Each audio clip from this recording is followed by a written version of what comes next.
right, troops, welcome to the Action Leap. My name is Owen. So tonight we're going to be talking about the Ministry of Ungentlemanly Warfare, starring Henry Cavill, which wasn't exactly a huge box office success. In fact, it was actually one of the biggest flops of the year. But did it deserve to be? Well, that's what we're going to discuss tonight. So first of all, I'm going to bring in the squad, starting off with Sean.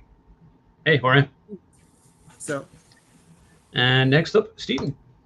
Hello there. Hello, as long as my camera works. Yeah, I'm having issues too. So if we get kicked off tonight, it's technical issues. So, all right, next up is J-Man. hey, How are you? good. How are you? Good, thank you. And next up is Charlie. What's happening? Not too much. And finally, but not least, John Jerva. How are you? Good evening. So, tonight we're going to be talking the Ministry of Ungentlemanly Warfare, and I keep having to look at it to say the title correctly because I'm like, the Ministry of Extraordinary Gentlemen, the Ministry of Drunken Badgers. I'm like, no, wait, What color Yeah. is that in this movie? yeah, I keep getting it wrong, but I had a fun time with this. I obviously Cavill is in it, so I'll like him with Cavill in it. It was sort of a fun throwback to old school sort of men in a mission movies, which you got in like the 60s and 70s, like Poor Eagles Dare, things like that. Some good excessive violence in it, some black comedy. Only two things I didn't like about it. I thought the music was annoying spot, like the score. I don't know, it was kind of jazzy, and I hate jazz. That was kind of annoying. It took me a few times, and then also no offense to Rory Kinnear, who is normally a great actor, but he was no Winston Churchill. It's like that's one of the worst portrayals of Winston Churchill I've ever seen, and I was like, what? But it's Guy Ritchie, so the action was slick and violent, and I thought for the most part it was well paced. It took a little while to get going, maybe after the opening scene, but I don't know. I thought it was good. Was it an amazing movie? No, but I still thoroughly enjoyed it. I think it at least deserved a theatrical release because it didn't get one here. It just went straight to digital. I think after like a month or two. We got theatrical, didn't we, John? It was here Yes, for a I little saw bit. it. I saw it at the theater. Yeah, I did. Only Yeah. in the U.S. Yeah, so obviously the studio didn't have much faith in it. They just sort of dumped it, and then it didn't really even get much marketing either. I remember it just got released and forgotten about. And that was it, which is a shame because it's better than a lot of shite that gets released in theaters. But anyway, that's all I have to say about it. So, Stephen, what do you think of it? First of all, I to quote the great Bruce Campbell, the movie wasn't released; it escaped. I honestly gave this movie a 10 out of 10. I thought it was awesome. It's my favorite Guy Ritchie movie now for sure that I've seen. I thought it was terrific. I agree with you on Rory Kinnear. When I saw him, I'm like, is this guy trying to be Winston Churchill? Because he's not being Winston Churchill. My other pet peeve with it was, and this is just a general thing with anything that has to do with war or military or anything, I'm going to steal one of Sean's favorite words, which is verisimilitude. In order to have verisimilitude in the movie, they have to use a lot of technical terms. And whenever you do shit like that, you lose me. When they're like, oh, you need to blah, blah, blah with the blah, blah, blah. And I'm like, yeah, show me something. I have no idea what you're talking about. Yeah, show don't tell. Show and tell. Like, exactly. Like, the worst for that was Apollo 13, where there is long, like, paragraphs of dialogue where I'm just like, something's breaking. I have no idea what the hell is going on. But I love this movie. I thought it was terrific. I respectfully disagree on the score. I actually really enjoyed the score. I also do like jazz. I thought all of the characters were terrific. I was like, who is this Isa Gonzalez girl? I didn't watch Three Body Count or Three Body Problem. What it's called. But I thought she was terrific. I love the guy who was her partner. Everyone was well cast and played their role perfectly, except for Rory Kinnear. The villain who was, one of the Inglorious Bastards was just amazing to me. Just such a sinister bastard. He didn't even have to do anything. This is one of those great movies, and why I like war movies is because you get everything instantly. As soon as someone puts on a uniform, you know who the good guys are and who the bad guys are. You don't have to sit there and give me 30 minutes of exposition on who is who. I know who it is. I thought the story was terrific. I was right into the entire thing right from the get-go. As soon as they're like, there's a mission, we got to get this guy. I'm like, oh yeah, I'm in. And then like it was executed perfectly. I normally don't like dark movies. I watch movies shot at night, but there's a reason. So I gave that a pass because it wouldn't make sense to have it as a daylight thing. What else? I thought the pacing 2 hours. I weep with joy when a movie's only 2 hours nowadays. What else is there? I just thought this was fun. I love World War movies. I did worry about this one because when I saw the trailers, I thought, ooh, it's The Dirty Dozen, which is my all-time favorite war movie. And if someone out there hasn't watched The Dirty Dozen, watch The Dirty Dozen. For shame. Yeah. Yes. 100%. But this movie surprised me. I didn't expect it to be that great. And I watched it, and I was literally enthralled from beginning to end. I wouldn't change anything about it, to be honest with you, except, again, Rory Kinnear should not play Winston Churchill. Yeah, that's it. I gushed over this movie after I watched it. It was so good. Awesome. Excellent. Yeah, I love the cheeky sense of humor. Like my favorite scene is whenever Henry Cavill just walks in and just smiling and just starts shooting the guys, and he's just like laughing while doing it. It's just this like cartoon violence, and I just loved it. This might be actually maybe my favorite Henry Cavill role. I think, yeah, he just like he shows such personality in it, which he never really got to do with Superman. Sorry, Spider fans. I love the scene. I love the scene where the guy's looking out the window and one of them is just casually walking to the machine gun nest. Right. He's just walking across. That was great. He's sort of like Furley double. He raises his hand like to say something. The guy's like, "Shut up! Shut up! I'm talking." But sir, this movie was terrific, man. I literally like I was literally glued to it. And this Isa Gonzalez girl, she came out of nowhere for me. I had not seen her before. I'm like, who the hell is this person? Well, you can watch Three Body Problem and then barf every time she's on screen. She's like the worst character in the history of all of television. And my wife literally had to look away from the screen when she appeared on there. So watch that if you want it. No, I don't want to now. I want to see her. Absolutely. I wanted to like pile drive the crap out of her in that show. What was I going to say? Oh yeah, one thing I forgot to mention. Yeah, love Alan Ritchson in this Reacher. He's just hilarious in it, and I love whenever like he's walking in the rescuing. I forget the character's name, but the guy's got like the electrodes on his nipples. You okay? Just a minute, and he goes to do something else instead of letting down. And the guy's heart. The dude is calm as shit. Like, okay, don't get to me because the machine's still on. And I love that.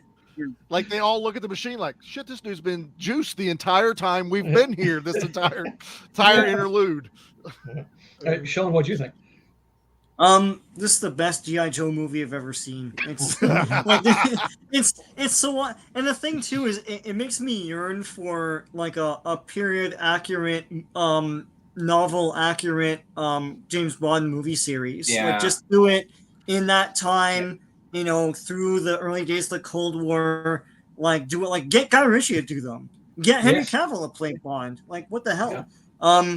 It also is sad because once again Henry Cavill's charm machine is on full display. Like the guy's a charm factory, and we never saw that in the Superman movies. 923. It was already mentioned. He already mentioned. I know it was already mentioned. Yeah, you're too late, Sean. It's too late. Too late, Sean. You don't get the badge now. Put the badge away. But it's sad because this man's like awesome and like he's like a blank slate in those movies, right? Yeah. This is the best. I'm with Steve. This is probably the best Guy Ritchie movie I've seen. I think he did Man from U.N.C.L.E. as well. Did he not direct that? He did. Yeah, yes, he did. I think this is his most coherent movie. I think he's getting more mature with age now, and he's more settled down, and it's just the awesomeness rather than all the style and stupidness. But yeah, no, this is wicked. It's a breath of fresh air. I'm gonna watch it multiple times. I want to read this book now that's based on. I know that this is the cartoon version of it, but but the story is fascinating, so I wouldn't mind reading that as well. And I like that aspect of it too, the homework of it, because I was going down rabbit holes on Wikipedia. It's like, oh shoot, who else was in it? You know, like who else was portraying Did this you really? see the big name of who was part of the Ministry of Undisputed? Yes. Ian Fleming. Well, Ian Fleming, but Christopher Lee was part Christopher of this Lee, yeah. group. Oh, There was always a rumor. Yes. Yeah. Yeah, Christopher Lee Yeah. was Ian Fleming's cousin. Yeah. Yeah, Yeah. but he was part of this group, at least from what I was reading. I went down the same rabbit hole, Sean. I was like, well, I want to know more. And Yeah. that was part of where that story with him and Peter Jackson, where Peter Jackson's trying to like, well, here's how you should act it when someone's been stabbed and you're doing this. And he looks at it and he goes, I know exactly how a person's going to sound when they've been stabbed.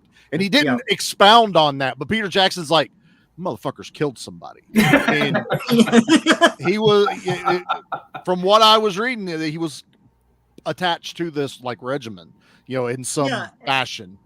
Yeah, and one last thing I'll say, like for all those who will say that, oh, they made a cartoon out of a real thing, or like they you know, they flummoxed it that way. Well, first of all, the world does this. India and China do this all the time. You'd be surprised if you Wikipedia'd some of the names of the characters in your kung fu movies. They're all historical figures. Yeah. So number one, and number two, this was the age of the glamorous celebrity spy. I mean, like it's all over the places. All the female spies at the time, and of course Ian Fleming. You know, like Ian Fleming has a lot of Canadian connections here too. He was part of a lot of operations here as well. And of course, Christopher Lee, etc. So I mean, this movie captures that perfectly for me. And I don't want to see the character. I know this sounds awful. I don't want the characters to get hurt and stuff, and they're never hurt in this. Like spoilers for anybody. Like, and I don't want stupid like backstabbing and all that. Like as soon as they meet up with the African guy, it's like, oh boy, like you know, in other movies he'd be the guy who was like, you know, I'm sorry to do this or something. Yeah. Sells them out for money. The handshakes in this movie are awesome. Yeah. Like every time Henry Cavill shakes someone's hand, it's the best thing ever. I love it. It's That's a a seal contract. of respect. Yeah. Yeah, The best handshakes awesome. is Predator. I love that shit, man. This is a guy movie, man. Yeah, 100%. That's it. you son of a bitch. Anyway, yeah, no, this was awesome to see, and it got released, I think, this year. I don't know why it wasn't a hit. You know, people have their theories. I just think that they botched the release of it. To not even have like a world release, or even a North American release, like we didn't get it here in Canada. And I think it was released on what is it, Amazon or something like that. Prime. The same Yeah, I day- think they had a deal with them probably. Yeah, the same day it was released in a theater in the States, and I was disappointed there by was that something like because that, to me, when a movie is released on streaming, it's not a real movie to me, and I think it's not a real movie to a lot of people. I know it's a real movie, but like it's one of these things. It's a perception thing. Hollywood and the rest of the world created an infrastructure of hype. That lives on today, where you release a movie, you have a lot of press around the movie, and it's a big event to go watch it.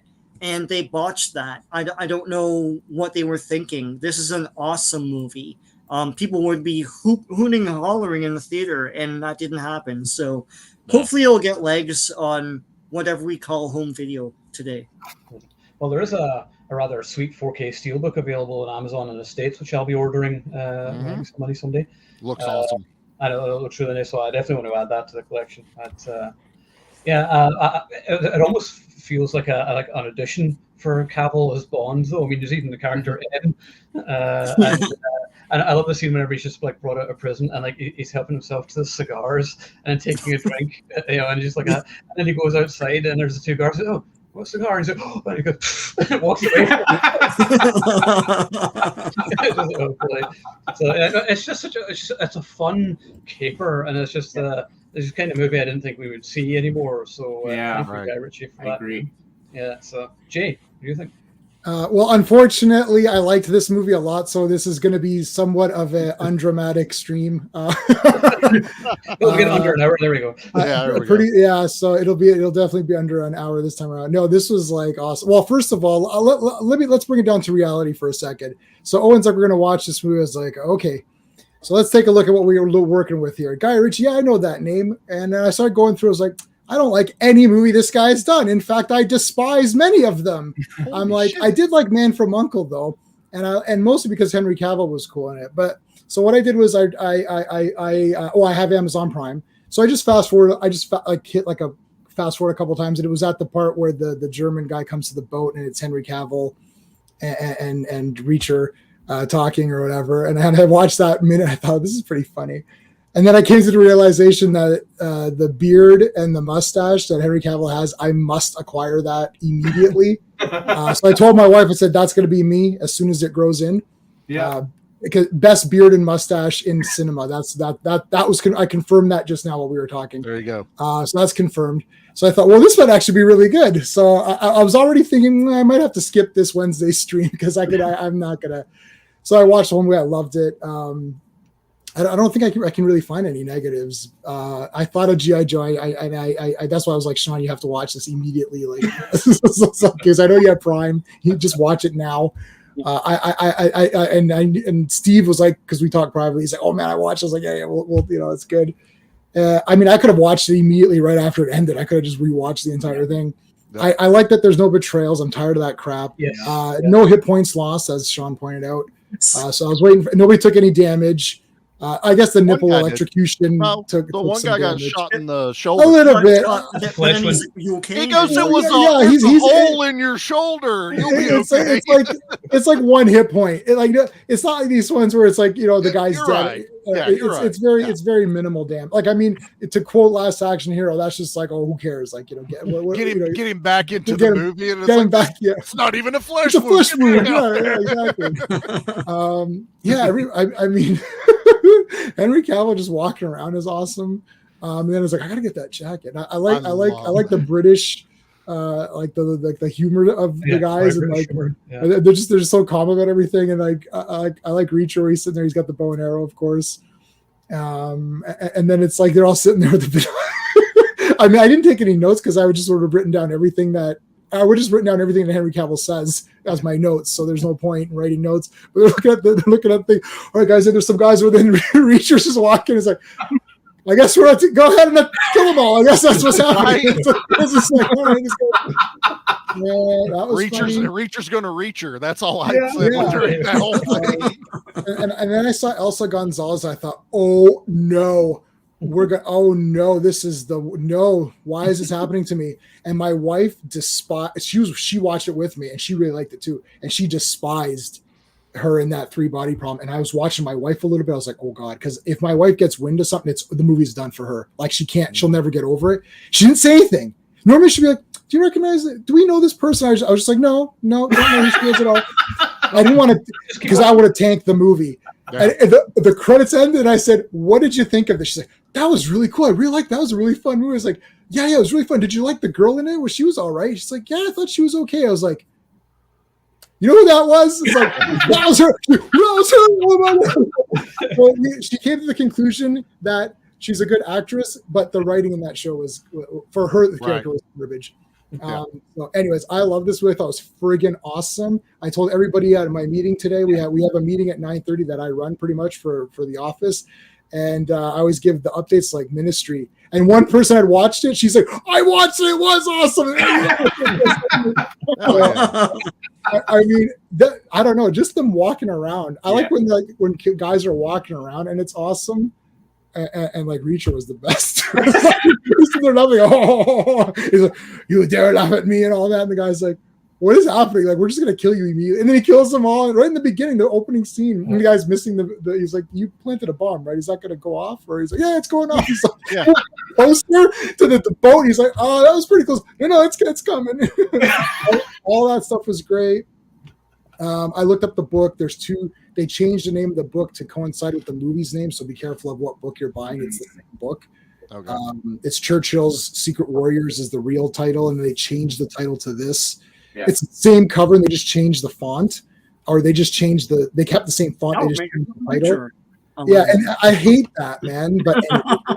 But this is I think the movie has a better title. I like the Ministry of Ungentlemanly Warfare versus, I guess, Churchill's Secret Warriors explains. That's awesome too. Yeah. But it's not.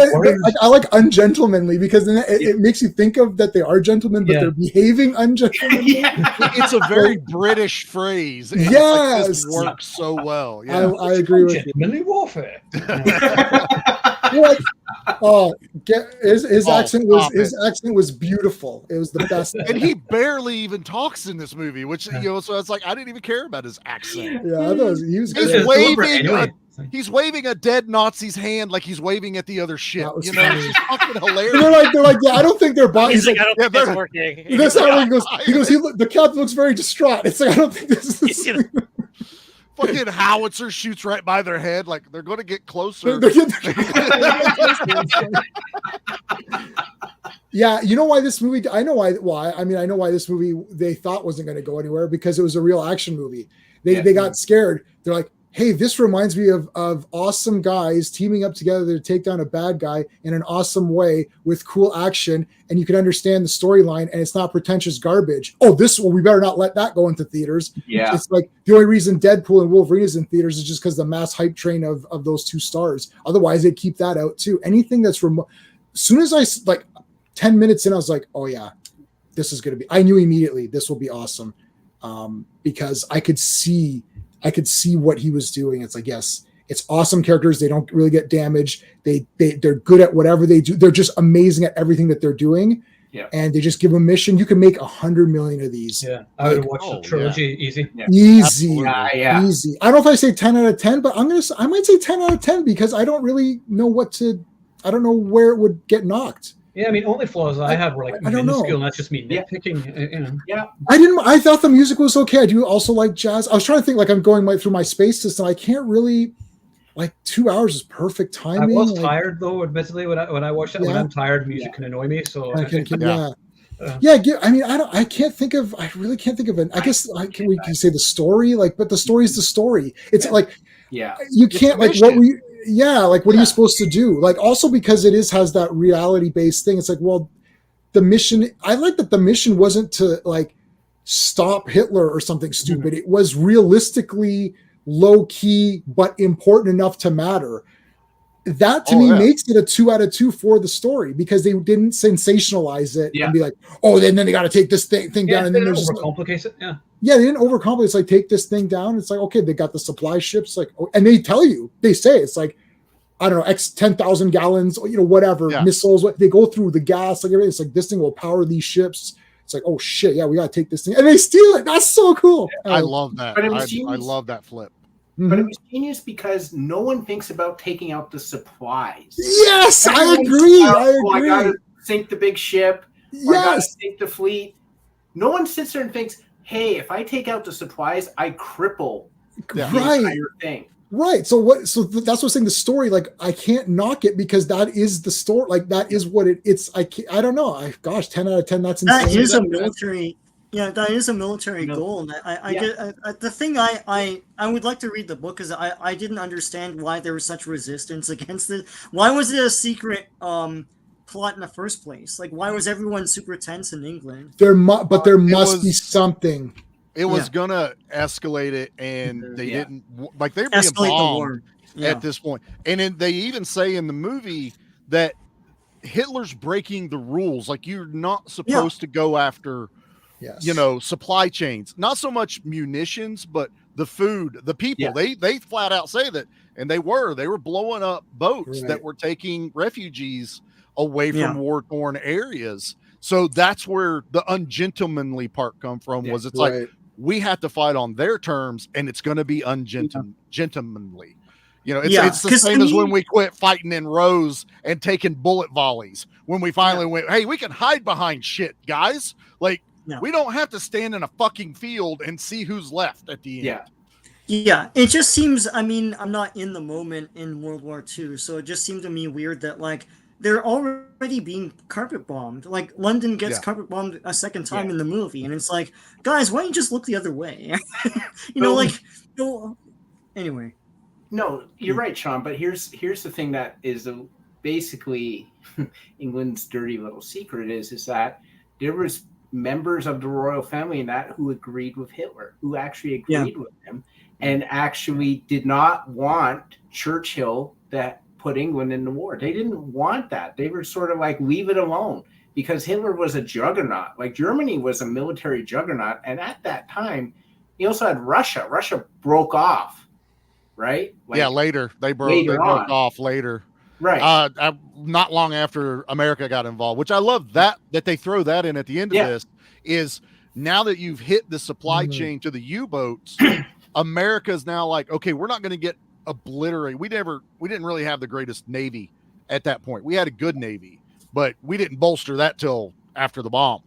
But to allow us to get in without the U-boat danger, I mean, we're talking submarines in World War II. Yeah. Like that it's so weird to even, you're like, oh shit, they did have submarines, sonar, bombing the shit out of us.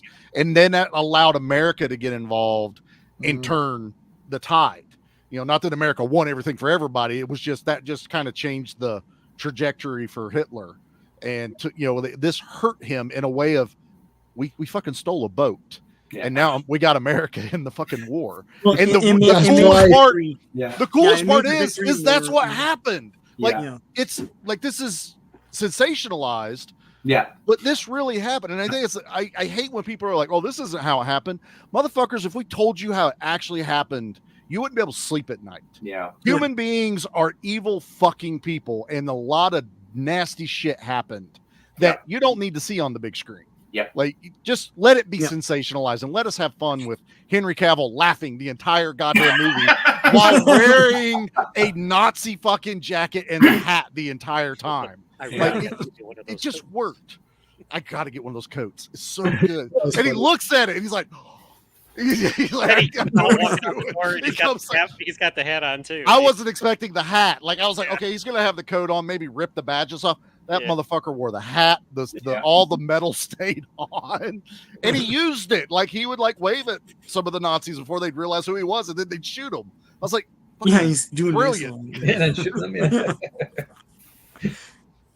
Jay, had you finished before Charlie rudely interrupted? Oh, well, no, I'm sorry. I was talking with Sean and Steven. Thank you very much.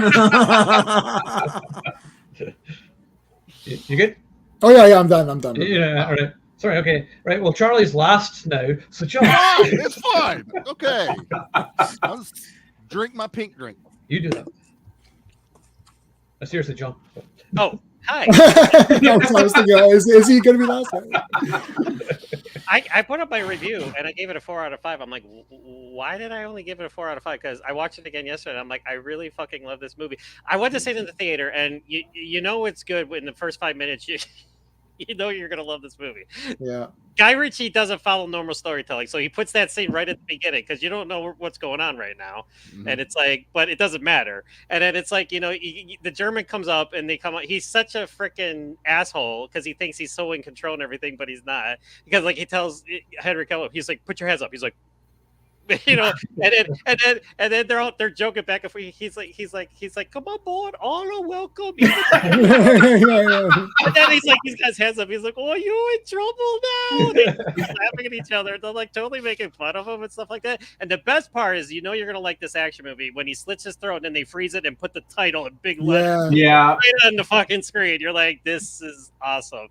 I can't say enough good. I didn't have a problem with the Churchill like you guys did. I'm like listening to you guys. I'm like, I'm like, I'd have to watch it again and see. Watch a video of Winston Churchill talking, and you'll be like, "Yeah, I guess I'll have." Yeah, I haven't seen it. Yeah, but it's so funny because like this is based on the real mission that basically formulated special forces, and not a shot was fired during this mission. The guy Ritchie's like, you know what? I'm not gonna do it like that. Because it'll be boring. Many shots were fired in the making of this movie, and I just love. There's no threat to them. They're just so nonchalant. Like I love the scene when they're rescuing what's his name? Appleby. Apple. Yeah, they call him Apple. Yeah. Yeah, Absolutely. and like him and Hazy are just walking through, and Gus is like, he's like, Hazy, we're doing quite well. He's like, yes, sir. They're just walking through. They're and they don't care. They're like, you know what? And then everybody who loves Alan Ritchson and Reacher, he is more badass in this movie. The motherfucker's shooting arrows, rips the arrows out, starts stabbing other guys with the same. That was awesome. I'm like, I'm watching this in the theater, and I'm like, this is the greatest action scene ever. I'm like, he is like, how could you not sell that? I mean, it's phenomenal. And like in my review, I said Superman, Reacher, and Snake Eyes do World War II Guy Ritchie style. What's not to love? I mean, it's quirky. And also, I was watching The Covenant, which he also did with Jake Gyllenhaal. I love that movie. That was a good movie. He's done two of the best war movies in the last 2 years. But they're direct opposites. So like you watch The Covenant, it's downright depressing. Like he loses his whole team, you know, and he has to get saved by an interpreter, and he goes back to save them. But this is like total opposite. But there's no sense of threat, and I was okay with that because sometimes you just want your heroes to be total badass, where it's like. I mean, at the end, it kind of gets kind of dicey, like when they're in the ship, you know, and Apple and the black guy, you know, like he gets shot, and then like you're like, oh, you know, like trouble, you know. But it's like, but then you see the Danish Hammer, that his nickname, Alan Richards. He's like hitting people with axes and stuff, like they're just looking through the window, and he's like. Yeah.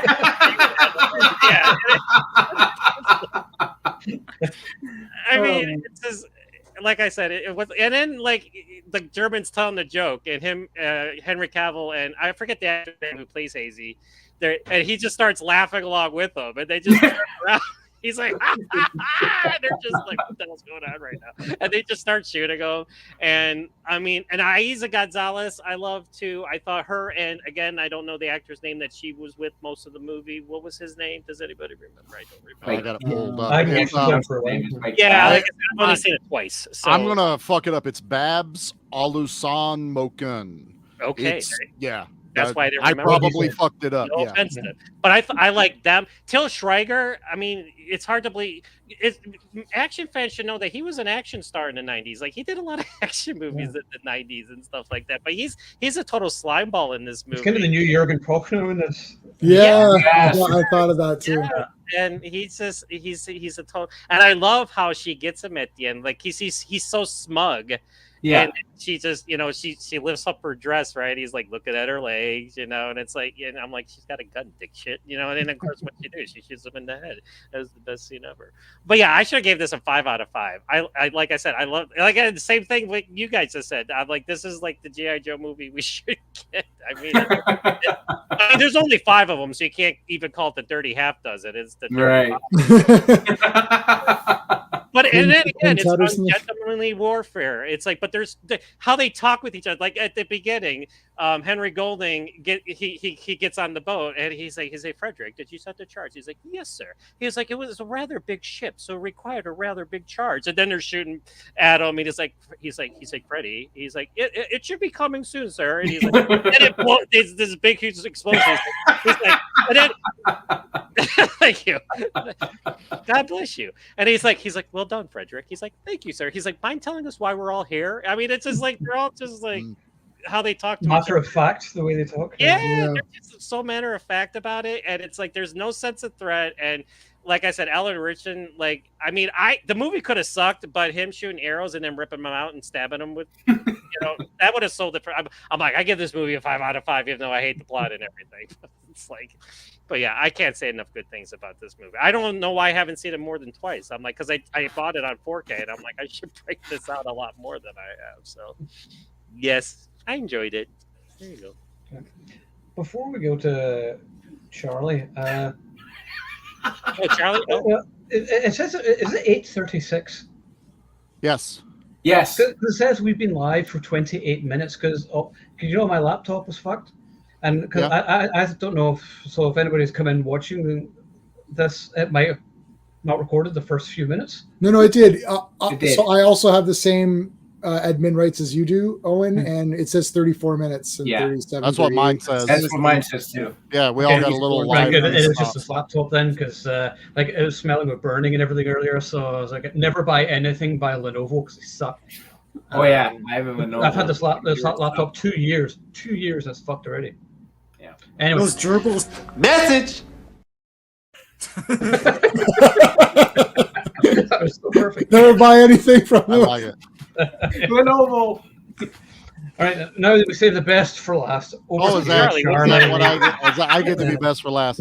It's just, I told Owen I'm exhausted, and I watched this movie today, and now we're talking about it has actually perked me up even more. Like I was at like a 9 with this movie. I was like, this was actually fun. I love Guy Ritchie movies, like from Lock, Stock, Smoking Barrels, Snatch. I like the Sherlock Holmes movies, with RDJ. This is why you're on the bottom. It's okay. I enjoy it, but The Gentleman was actually a really fun TV watch. series is good. And he did Wrath of Man too, and I'm like, I fucking love it. Yeah. So I was like, I don't know why I slept on this one for so long, and now I'm kicking myself for waiting so long to watch it. But man, I actually love this movie. Like I was at like a 9 before we started. I'm with you guys. I don't know what I would ding in here to not make it a 10. I'm gonna go back and put 5 out of 5 in my review. You guys are talking about Alan Ritchson like shooting these arrows. I was actually a little upset that there's a scene, I swear to God, he shoots an arrow while it's in a guy and shoots it out of him. I think so. Yes. I think, yeah. Why was that not a close-up fucking shot? Because I wanted to see that so bad. Oh, it's because so that good. guy, So like good. he rams the arrow into him. Yeah, and then a guy comes behind him, and you see that bow pull back. Yeah, I think so. Motherfucker. Also, when he pulls it out and he shoots that one guy in the back, but he falls, and there's another dude in front of him, like stuck with the arrow. That was cool. Yes. Dude, Richmond was awesome in this. Oh This my movie God, starts fantastically with Cavill, and them Cavill laughing this entire movie made me happy. Like, I don't know. He was just, we said charming, but man, this guy just has some kind of aura about him that just makes me happy when I see him on screen. This was, and Carrie Elwes, who plays M in this. Yeah. Oh my God. Like, he was almost unrecognizable.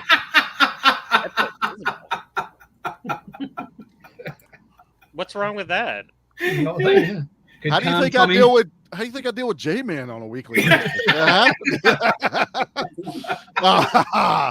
That's not the one I thought he was going to play. There it is. I was like, how many times are we going to say Reacher tonight? And he doesn't pull that one out. That's what I was waiting on. But this, I actually like I put please subscribe. I like the please subscribe. That really sells the joke, and I love it. Keep it forever.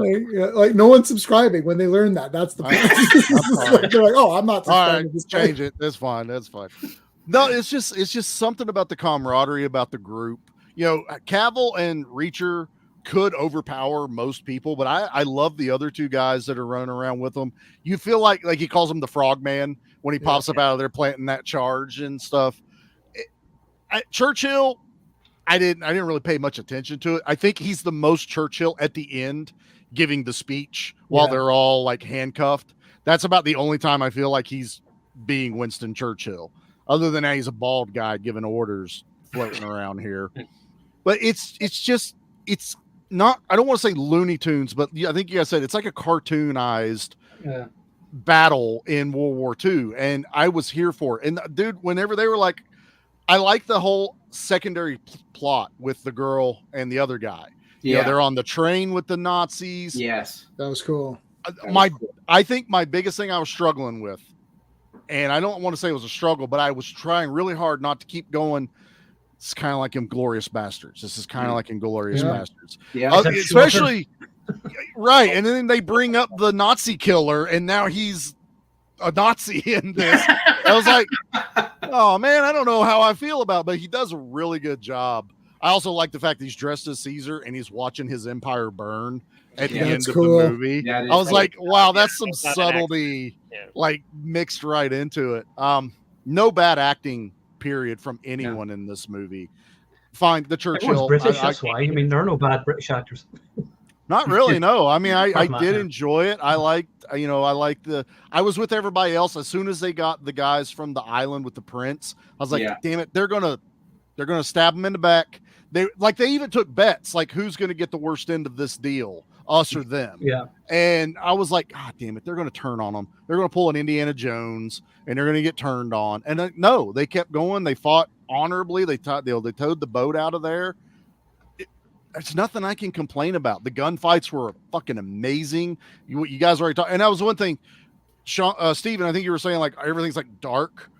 Like they knew that this mission was going to happen in the dark with a lot of action. So they gave us a daylight raid because Cavill even goes, we don't have time to wait, boys. We got to do this in the daylight. And I was like, yes, I can see everything. I can watch what they're doing. When fucking Reacher throws that grenade into the fucking HQ, like turret bubble, blows them all to shit. I was like, good God, dude, this movie. Yeah, I think I'm with you guys. It's a 10.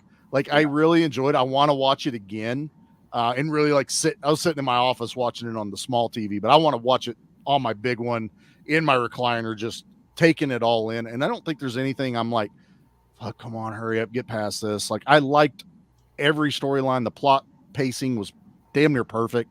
So yeah, I've said what I wanted to about the war stuff because I was truly fascinated by that. And the fact that they showed us the carpet bombing of London. I was like, damn, they actually went that, because when I saw the planes coming, I'm like, oh, fuck, that's Germany because we're not in this yet. We're not bombing anything. And whenever it's Churchill, it's around him. And that drink, so he puts his hand over the cup and everything. I was like, fuck, dude, that's where I'm like, man, you don't want to see you want to watch a dark war movie that's actually really well done? Watch Fury. If you really want to get a gritty, like sick to your stomach feel, depressing, watch that one. That's one of my I think favorite you have to pick what you're going to do. And that's why the first 10 minutes is important. Like, I know, people are saying it's cartoony and all that. I wasn't really thinking of that because it sets it up to be like, okay, I get what's happening. Either you got to pick what you want to do. And this is why I don't like middle ground, especially war movies. War movies, I'm very hit or miss. Either you're making it fun and Glorious Bastards or this movie, or you want to make it serious. If you're going to be this weird in between, like you don't know what you're doing, or you're trying to make it fancy but realistic. It's like either make this a gritty, realistic war movie. You're like, wow, this is intense, or be like, look, it's set during the war. This sucks, but we're making a cool macho fun movie. It's a macho movie. And we don't get macho movies anymore. It's guys being guys. Being a group of guys being guys, which you don't get to see much anymore without being belittled by women constantly. And there's a strong female character in this too. Her whole thing where she's shooting the guns in front of that dude, I was like, okay, I can buy this. Like it's a little out there, but I was having fun with, especially the way the guy was reacting. Like, oh, I am. And then in real life, she married Henry Cavill's character. She was an actress. Marjorie Stewart, and no love story. So they could have easily put that in, but there's no time because they're doing a mission. This is where the pacing is important. Yes. Once the mission ends, the movie ends. Is over. You had your first introduction of the characters, which is brilliant.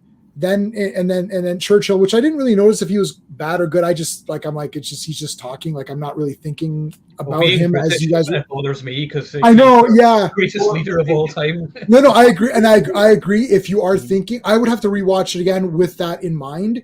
But like get the mission set up. Here's the parameters, and then they go do it, and then it ends, and then that's it. There's no love story.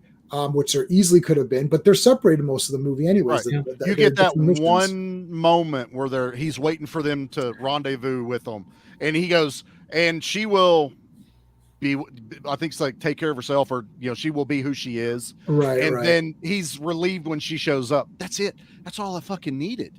And then saying it at the end with the dude, seeing the fucking real pictures. Yeah, that's cool. I like real people, and saying that motherfucker that was captured. I was like, oh fuck. Oh shit. Yeah. They like stay on that thing, and then the very last it goes, he never broke. I was like, I cheered at this movie. That was the loudest cheer I had watching this movie. Yeah. I was like, fuck yes, that motherfucker never broke. And and you're right. They spaced out it's like they knew what the cool parts were. So it's like they just put the first text, like, okay, and then it's like whoosh, and then like another thing of text. They're like, oh shit, and then each guy got another line of text. They're like, it's like, the one dude that got all the awards. Yeah, and the king. They go, and the king even said, "You again?" Yeah. That was awesome. Dude, even the credits are awesome. Even the credits are good.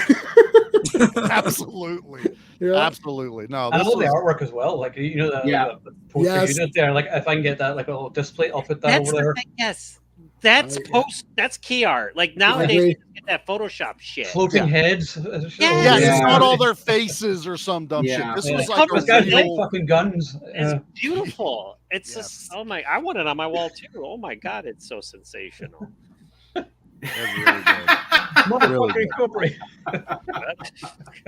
So if you want a dark war thing, watch The Pacific.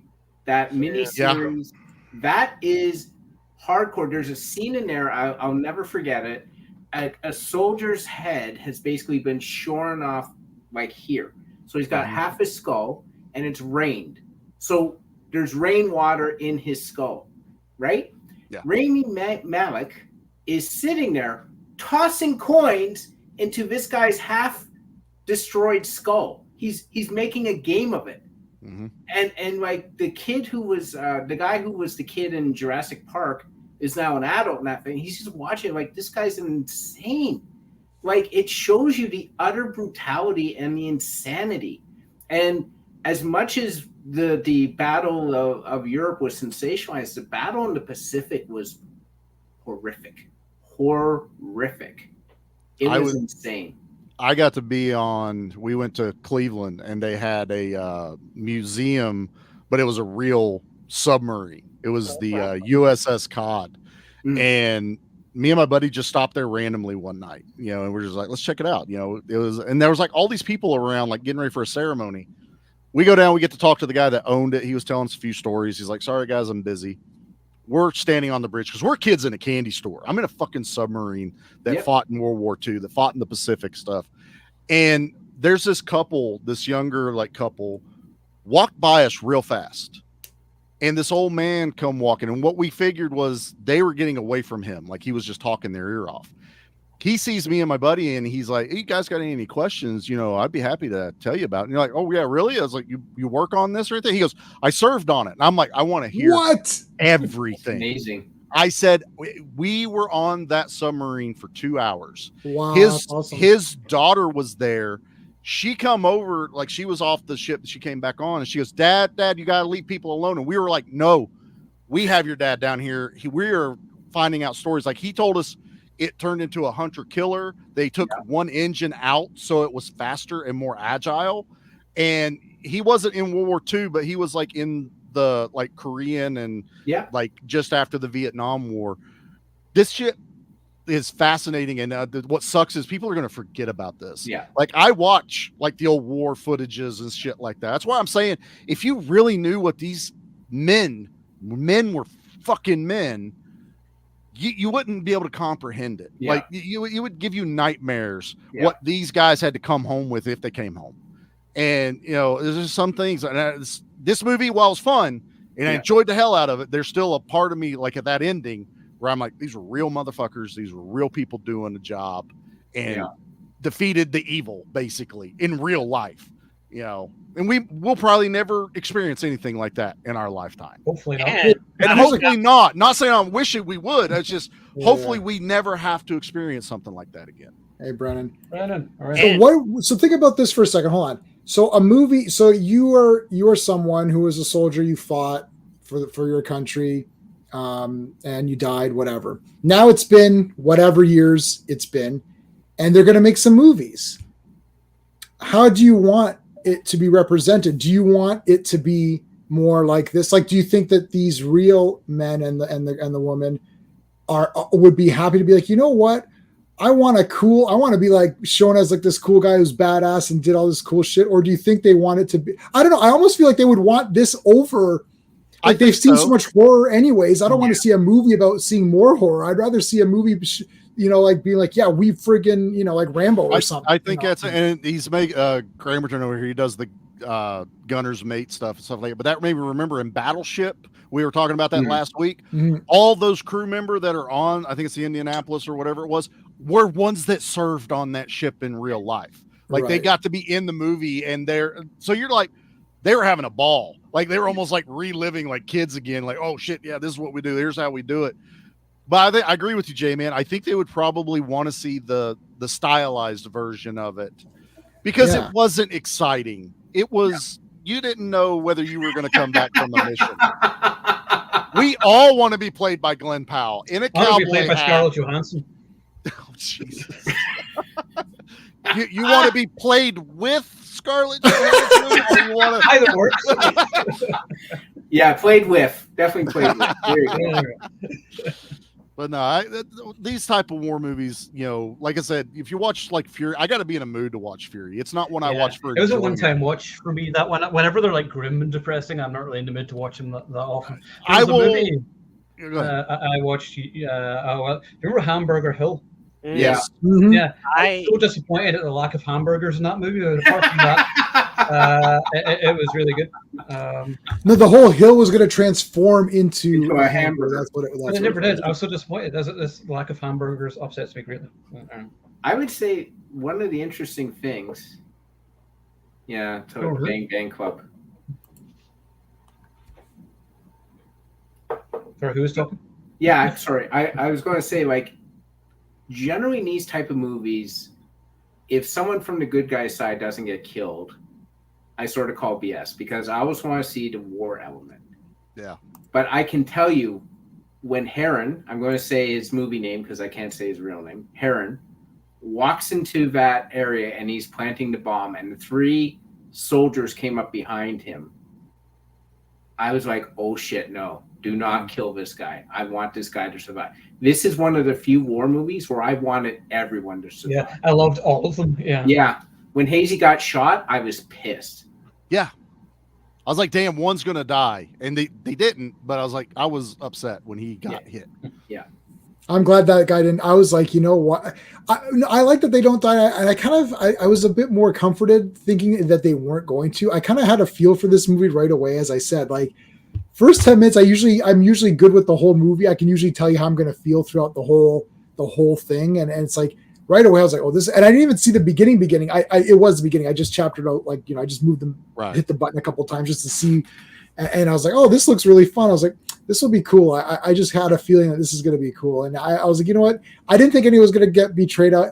I didn't think they'd betray anybody. And I was like, will they? And I was like, no, I don't think they will. I don't know. I just had a good feeling that nothing stupid would happen. I hate when stupid stuff happens just to happen. Like, the reason you thought he was going to die is that's what's supposed to happen in this third act thing. Like, oh shit, now that guy just got nailed. Oh, now what they're going to do? And that's what's supposed to happen. Yeah. And not because it should happen. You know, it's like the movie takes a life on its own. And being 2 days in retirement. Yeah, 2 days. That is true. Yeah, but the movie got married. Yeah. Yeah, the movie becomes its own living thing, and you can kind of tell that something's off. That's why a lot of these. I'm not going to say it. It's 53 minutes. We're not going to say the S word. Don't say it. But you could tell where it's like these things are completely messed up. Like, whether or not you want to nitpick the movie and say, well, it's a 9 out of 10 or an 8 out of 10 or a 10 out of 10, the general thing is that people are excited. Like, oh yeah, you got to check this out. This is awesome. Because ratings don't really mean anything. They're only good for YouTube videos and website articles, right? To give a number to somebody. But like, someone asks you, hey, Owen, should I watch it? Oh shit, you got to watch. Yeah, watch it for sure. I guarantee it's going to be great. Something like that. That's how movies get a thing. But yeah, you could feel when a movie's off. This was not off ever. Like, you're like, yeah, I like this. It's like they get the briefcase and it's like, oh, and then she's gonna sit back down, and then they're gonna find it. Nope, they get away with it. They get away with it. You're like, oh, that's cool, because this is a Star Trek thing. I'm saying the S word, but it's the other one. I'm saying Star Trek. Careful, not. In Star Trek, I don't know if you guys watch a lot of it. Everyone is competent at their jobs. So, example, Captain A, whoever it is, says, "Hey, communications officer, have you done this?" "Yes, sir. I've already tried that." No response. "Oh, Okay, engineer, try this, sir. I've been doing that. It's not working, right? Yeah. Not like, oh, right, like like everyone's. I never thought of that. I never thought of that. Knows more than the head engineer. Yeah. They're all professionals. They're professionals. Yes. So this woman is. They didn't. Yeah. Sorry. Before 2005, though. Yeah, real Star Trek. Nobody counts anything. Real Nobody Star counts Trek, JJ and on as anything. Yeah, That's just piss.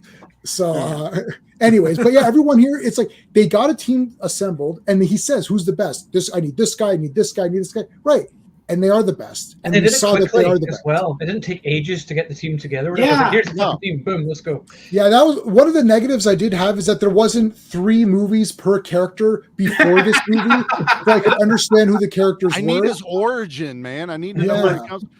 But to that point, no, go ahead, Sean. I was gonna just say quickly. I think it's obvious this movie was supposed to be the beginning of a franchise. And then at the end, when Churchill, I know it's history, but like when Churchill is recruiting them all, and he says the title of the movie, it's obvious. It just seems like it's seeding another movie, and then they're all going to get back together, and maybe the Nigerian army will come back in and they'll do the handshake and all that stuff. It just seems like it was angling towards like more movies after this. But they finished the movie. But they concluded the story. They do finish it. But there's more missions. I'm sure that. Yeah, they could do. Well, it's not going to happen now. Oh, you have to wait for the next movie for the good stuff to happen. No, the good stuff happens in this, and there's a beginning, middle, and end to the story. Yeah. Right. The good stuff happened immediately. Yes, first of all, immediately, and then good, complete movie. It's done. Now they can make more, and if they don't make any more, it's okay. If there was no more Raiders movie, if there's no more Indiana Jones movies, Raiders would still be an amazing movie. Yeah, because it finished itself. Yeah, right? It has a beginning, middle, end. Yeah. There's no a movie should work cliffhanger. on its own. Yeah. Like even like Star Wars and New Agreed. Hope, like that beginning, middle, and end. So. What I took from like the ending was, because they do so much with Ian Fleming being in this, and we know this guy's kind of like the structure for Bond, is I kind of took like, here's this story. Now, if you want to know the rest, read like his books, or start watching some of the movies that they did. But I was going to say, one of my favorite lines that they say about it is when they're talking about Cavill, there's a reason we brought this guy to do the job. And they're like, yeah, it's because he doesn't follow orders. And I was like, yep, I like that a lot, especially when he's talking to Churchill. Like, what do? You let him do what we brought him here to do. And I loved that. I was just like, they were just like, no, we're not going to cancel the mission. No, we're not going to, throw him under the bus completely. Let them do what they got to do. They'll figure it out. That kind of stuff immediately pumps me up. It's Escape from New York. It's like, we haven't heard from Snake. Listen, we didn't get Snake Plissken for his beautiful one eye. It's like, we got him because he's gonna get shit done. It's Rambo. When we cut all his stuff off. We don't know. We didn't see any parachute or flares. He has this amount of time. Let's give it to him. Give it to him. Yes. Get the mission done. I love it. I love it. I love that kind of stuff. Super amps me up immediately. What are we going to do? About one thing, Rambo. I just got goosebumps from you saying it. From you saying it. Never mind in the real movie. I just got goosebumps now. No, I got to watch all 5 movies. Oh my God. I know. I'd have to watch all 5 right now. Fast forward through part 5. And the cartoon. The cartoon's fun. All right. I don't care what anybody says. I enjoy the cartoon a lot. The good old days when R-rated movies got kid-oriented cartoons, like RoboCop and all this stuff. Yes. Well, Conan the Adventurer. We watched growing up though. Like growing up for me, it was like First Blood, and Die Hard, and all these movies. Our childhood was awesome. They made the storybook and cassette tape sets, right? They made First Blood Part 2. Oh, really? And you can find it on YouTube. It's on I have YouTube. Return of the Jedi. It's a kid of 5 version. God damn it, Owen. We done broke it now. I didn't say the S word. I said Return of the Jedi. We all know what it means. I said it a long time ago. Nobody heard me. I was just doing it to be funny.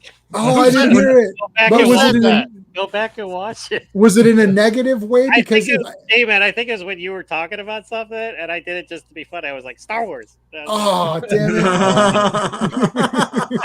I snuck it in there. But it wasn't in a negative way. You were just saying the word. I think Yeah. it's got to be like not like that shitty, acolyte Yeah, or right. whatever. And then that I was just trying to be. See, now the floodgates are open. You That's- blame with me S for and ends with derailing Yeah. the show. I'll take the heat on that one, Charlie. No worries. I'm not me for J-Man's rant again. Can I just say Alan Ritchson is underrated in this movie? I mean, his best line in the movie, he's like, "My killing days are over. I'm just here as a peacekeeping observer." Yeah. I mean, I just love his He character. cuts a heart out. He cuts a heart out. That's awesome. What he says about he's like, it's avoidance of doubt or something, like because like he's dead, like. And can I just say, Carrie Ellis is one of the most underrated, underused actors of our generation. 100%. I mean, the scene at the beginning when they're recruiting Henry Cavill and he's still in that stuff, the look at it, he doesn't say where, he's just like this. He's like, he's like trying to get permission because he's holding that whiskey bottle Yeah, and he looks directly at him. And Carrie Ellis is just like slowly going like, he's such a good character actor. I mean, he's such a great actor, and he needs to be in more things, before he gets really, really old. So Alan Ritchson used to be He-Man. I don't know why they keep like fucking around and like casting other people. I'll be fine like, with it. this guy's He-Man. They just recruited another one of those Netflix some other guy who's not guys it's gonna again. suck. Yeah, I don't know. I think the only issue you run into is like, because he's doing Reacher, TV productions keep you tied up. Yeah. Like, I think he literally squeezed this movie in between He did one of the two seasons of doing Reacher. I think he started shooting Reacher after he did Ungentlemanly. Yeah, it was like he immediately had to go back and do it, which may even be why like he doesn't have a lot of dialogue. It's just like, just let him be what he was going to be in this. Timothée Chalamet. Oh, God. I'm gonna put this. I'm putting you in timeout. For that one. That's a bullshit. Restricted. They loved it. They loved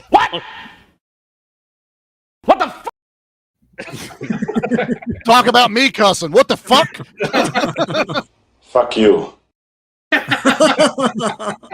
Really like that. Fuck, was I about to say something? Something Alan Ritchson, He-Man. He-Man. Yeah, They cast the some other only way guy. they'd be allowed to make a He-Man movie is if they ran it by us first, or get us to write it. That's They're otherwise. making it apparently. So Borat is a Skeletor. So Yeah, I saw that. Amazing. I forget the name of it, but look up that fan film that's going on that they're working on right now. The stills and like images they're sharing from that looks fucking amazing. Man at Arms looks fucking chef's kiss, dude. Like just I mean, it's Isn't not that- hard to isn't do. it scary, though? Like fan films can get it more right than people. Well, the problem is the people in Hollywood, like filmmakers, they're ashamed of these things. It's like, well, we have to, update it for a modern audience, the imaginary modern audience. And I was like, no, you want to make it for people who grew up in the 80s who actually watched the cartoon or whatever, and we're not interested in you changing the characters. Just give us the characters as they were. Oh, we have to make Tila badass. Tila was always a badass. Even in the original, she was a badass, but she was also a nice person, and she was a great loyal friend. It's like, what the hell? I thought you put him in timeout, J-Man. Come on. Yeah, I mean, I give you a warning. Usually, So, like, what are they going to do though? Like, when the other guy was hired, they got let go when the Netflix thing fell through for Masters of. But what was his name? Because he was a Netflix kid too. Because I said the same thing when he was hired. I don't even But, like, remember the either names. they got to really bulk up and eat a lot of protein, or they're going to do CGI. I have no idea. Like, what? It's hard to tell. But But I mean, also- like the key word we were saying though is fan film. Hollywood Right. used to be for the fans, and we didn't need fan films. It's Hollywood versus the fans now. Yeah, it's now in the face of fans. We're gonna do. You want that? We're gonna do the exact fucking opposite. That's what we're gonna do. We're trying to get a new They're not just they're not just non-fans. They're not good filmmakers, anyways. Well, It's there's like that too. the movies are like the shows and movies are not good anyway. Like where's the competent film? Like I'm throwing Acolyte in there, because it's disturbing. But it is disturbing. It's like what I said with Mortal Kombat, where it's like. You could tell the 95 Mortal Kombat was made by a filmmaker, and you could, and I don't know who the hell made that other one. It's like people just like it's side shots. It's someone walking away from the camera. It's like this is your epic shot. Like, I just watched someone do these reaction things. Someone reacted to Superman the movie, and the guy's like, "Wow, there's like a lot of like there's scenes. It's like and he keeps saying the acting is better and stuff. It's like what he's not realizing is that they're allowing the actors to perform the scene. It's like okay, everybody ready? Action. Then there's a effing fucking scene happening, and there's dialogue and talking and characters, and then they say cut, and then that's a scene. There's no scenes anymore in movies. It is fast, quick. You're like, what? Even the dialogue, it's like angles, this. It's like, okay, what's going? And then you're like, yeah, that was intense. It's like nothing. It's hollow. I don't get to know any of the characters because everything is fast. Even in this movie, it was the beginning where there's just the two guys talking to that German guy. That was good. It's just a scene. Okay, this is the scene where the German bad guy is talking to two guys and you don't know what's going to happen. And they seem pretty relaxed, even though they should be pretty nervous. They should be very scared, but they're not. So you see their characters. You see what they're good at. You see that they're fast, skillful. They're badass without being overly fake badass. And the Nazi guys are scary because you're like, oh shit, they got that. And then you see the huge boat. You're like, wow, it's a scene. There's a scene. And then you pause. You're like, hey, I like that scene. There's no scenes in movies. They don't have them. Acolyte has no scenes. I promise you. It's like they walk in, dialogue, read, and they come back and it's like random dialogue that doesn't have anything to do with the past dialogue. Yeah. Go ahead, sorry. And who are like the protagonists? You're like the two twins who aren't twins, and you're just like, am I supposed to give a shit about any of these people? Why? Who's the acolyte? Yeah. Right. No, I'm serious. What is it? What does it mean, and who is it? Yeah. Acolyte is a D&D term for a cleric. Right. It's a second level cleric or whatever. It's an acolyte. Apprentice, really, and you're like, okay, well, is that the whatever? I don't even know the character's name. The Stranger, as he was known as, or is it Zipperface? That's all I ever saw. His name Milo. Yeah, Milo. Yeah. Can I just say, J-Man had the greatest fucking line I've ever heard come out of his mouth, and I want it on a shirt. Effing fucking dialogue. I want that on a shirt. You literally said effing fucking dialogue. And I have been sitting here with that in my head, and I'm like, I like it the more I keep saying it. Like, I'm very happy. I'm gonna put it was edited and unedited. It's like the perfect shirt. It's both. Right. So if we play this on television, they just have to cut out the one part, or we can do the unrated cut. But effing fucking dialogue. I was like, I want it on a shirt. So that's better. That's better dialogue than the Acolyte. No, but if you watch, and we're only taking this movie because we're talking about it now. You put Ministry up, and it's 2 hours and 2 minutes, or what? 7 minutes. So it's like it's 2 hours. Take 2 hours of this. Put 2 hours of Acolyte. Put the 2 hours of Acolyte, and then watch them, and then pause. Watch the first 15 minutes of this Ministry. Pause it, and then just stay. Watch the 15 minutes of Acolyte. Pause it, and then say what's going on in Ministry, and you'll be like, well, looks like okay, it's World War II. I guess there's like some Nazis there. Looks like these guys are some kind of badass mercenary guys, and they're blowing up a ship or something. Yeah. I guess maybe they're on some undercover mission or something. Like you're interpreting through what you're seeing. You're like, okay, they're not scared of the Nazis, so okay, that means must be pretty tough, right? And then Acolyte, I have no fucking idea what's happening at all. It's like there's dialogue and there's a girl. One wants to be a Jedi. I don't know why. Like it's like nothing makes any sense. It's like Rick James wants to be a Jedi. That's basically it. Oh no. I went the nerd-graphic way there. Not having watched The Acolyte. Watch it. I think no, I don't want to. I don't want to watch it. Oh my god, why would it? I think the writing problem is that it's leading nowhere. There's no goal. So I think of the book of Boba Fett. I kept waiting for the punchline. True. And I'm like, there's no punchline. And then, what's it about? Yeah, exactly. And then they just inserted the Mandalorian. I'm like, well, I like these characters, so sure. But like, this makes me even, what is this movie about? And the sequel trilogy, same thing. I watched Rise of Skywalker just to see if nothing is being wrapped up because there was nothing going in. I'm like, where's this heading? What is it? What is happening? Where is this going? I watched Rise of Skywalker just to see what would happen because I don't know where it is. Like you watch Return of a Jedi and you're like, okay, we're going to get Darth versus Luke. That's going to be the big thing. Right. The payoffs. All that stuff. The payoffs. Yeah. Where's the payoffs? There's no payoffs anymore. It's just literally like paving the way for the next thing. Yeah, but it's just like it. So with all due respect to my aunt, I have an aunt who she's one of these people. Have you ever seen Planes, Trains, and Automobiles? Mm-hmm. Steve Martin says to John Candy, the problem with your anecdotes is there's no point. They're just blah. It's just like talking. I have an aunt who's like that. She will tell you long-winded things and there's no point.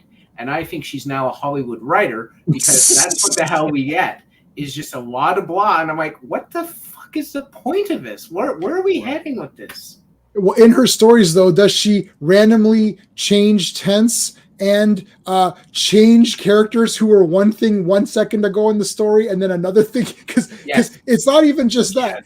You all really need to watch it and take notes, because it's very disturbing. This money was put down to make all these bad movies we make fun. Oh, Troll 2, he, it's so shitty. Ha. Yeah, okay, I fucking understand what's going on in it. Like, the guy says some dialogue, I'm like, yeah, okay, I understand. Okay, so Nilbog, I get it. It's goblin backwards, right? Okay, I got it. Right. Okay, it's cheesy. Yeah, but I understand they're in a town. The town's corrupted. It's all full of goblins. The goblins are going to take over the family one at a time until they're all screwed.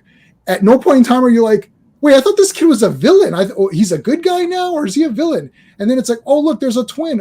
Huh? Who's this now? It's I don't even know. I think every scene was directed by someone else. But to bring it back to this, but to bring it back to the like on topic movie, it's like, this is a mission. Just give us a mission. We learn about the characters as they do the mission.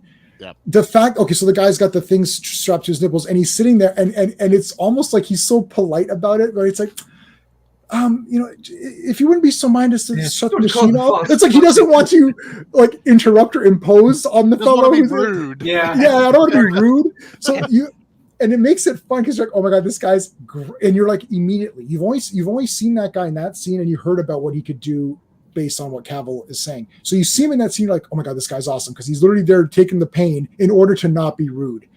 So you can see that guy's character through that.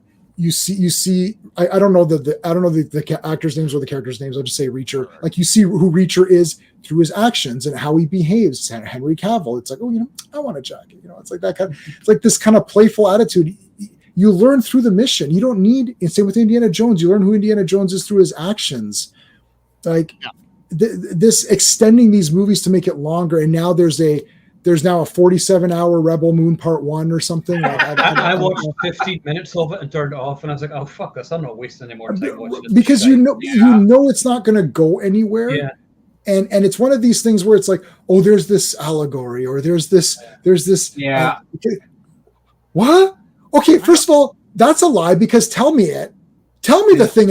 Like, if there's this big point to this and there's this big mystical point or something that I missed out, tell me what it is. You can't, because it's not there. We don't have Orko at the end of the episode telling us what we could have learned from Skeletor and He-Man fighting this week. I mean, that's what we grew up with. Like, we need to know what the fuck we're supposed to root for. Orcos. The other thing is that this is a thing, and this is also, Ministry has an easy out because it's the Nazis, so it's very. I think you have an immediate bad guy. You have immediate bad guy. Perfect bad guy in a movie. No, but I think Steve said this about the uniforms.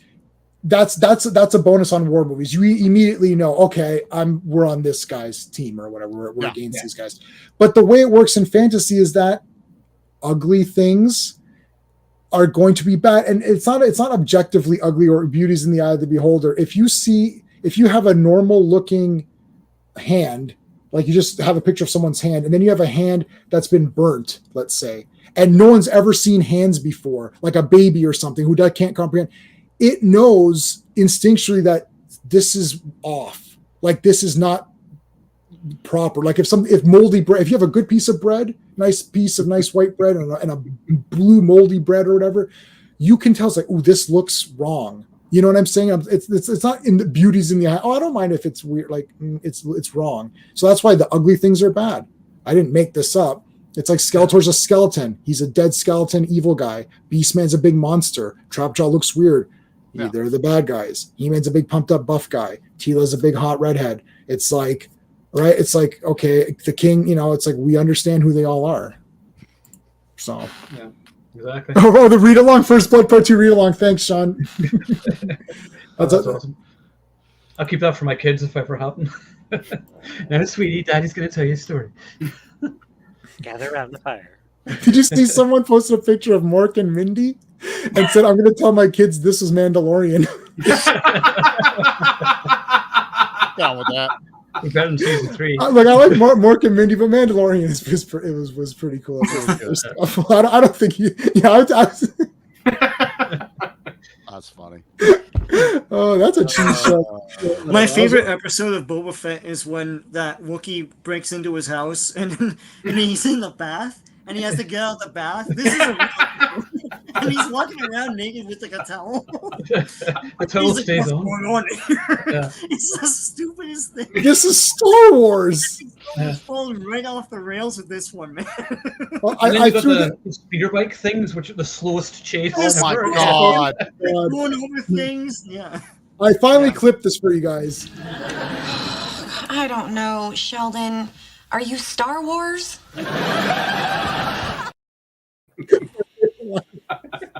Always it there. It's like Star Wars. Her timing is perfect. That's our finale. Yeah, that's a good place to wrap up. So I next think so. week, we this is a request per Ronnie, and as Ronnie is the only person that watches this, then then we'll just do what he requests. So we're going to be talking excessive force with Thomas Ian Griffiths. There we are. Thank you, Jim. Very nice. Work as always. That is So a that good looks one. great. That looks awesome. Yeah. I just didn't want to get anyone's hopes up. I this was a few layers to get this thing, but Looks anyway, like it, but you did good, man. I like Yeah. that one. Yeah, that looks awesome. Well done. So yeah, so we'll do that next week, and we'll see what we come up with for the week after. We have some ideas, but we'll take it from there. So anybody have anything else they want to discuss, or any cool streams or anything you're doing coming up? Or what are we doing? Tomorrow Sean and I are doing fantastic. Oh no, tomorrow is the Transformers book. Geez. Yeah. We're going through the art of the Transformers packaging. We're finishing that up. And then Friday's Fantastic Fridays. And then I think that's it. And then Monday's Legion. So Tuesday we drop our Neon City episode. First time watch for me with Michael Ironside. Sci-fi Western. Actually enjoyed it. Like I haven't truly. seen that. I've heard of it, but I've never seen it. I'll tell you, the one thing I wish I had known going into it is it's basically a loose remake of Stagecoach. The old I enjoyed it, and that one I watched it twice. Once I figured out what it was, and the second watch I was like, "Yep, I fucking love this. This is great." So that comes out Tuesday. So, and it's on. I think it's on Tubi right now too. So if you want to watch Neon City, Oh, I've seen this 100 years ago, man. Actually, just while I remember, I got sent this book, Saluting the Blood of Heroes, behind the apocalyptic film by Danny Stewart. Now, this is Salute of the Jugger, or The Blood of Heroes, that's otherwise known as Rutger Hauer and Joan Chen. This is a cool post-apocalyptic movie, which is kind of hard to find now. This is quite an awesome book, going into behind the scenes and how the movie was made and everything. And I'm actually in the book as well. They asked if you could use a paragraph of mine, but it spelled my name wrong, but that's okay. Because everybody spells my name wrong. E-I-O-N, even though it was written right in front of you, but that's okay. it's just right there, guys. It's right there. Yeah, Whatever it's you just- say. It's right there. Yeah, see, what did I say? Did you? Anyway, I'm used to it by now after 46 years. So anyway, we'll wrap it up there, and we will see you all next week. Thank you, gentlemen, for joining as always. And remember, if you are watching, you are the action elite.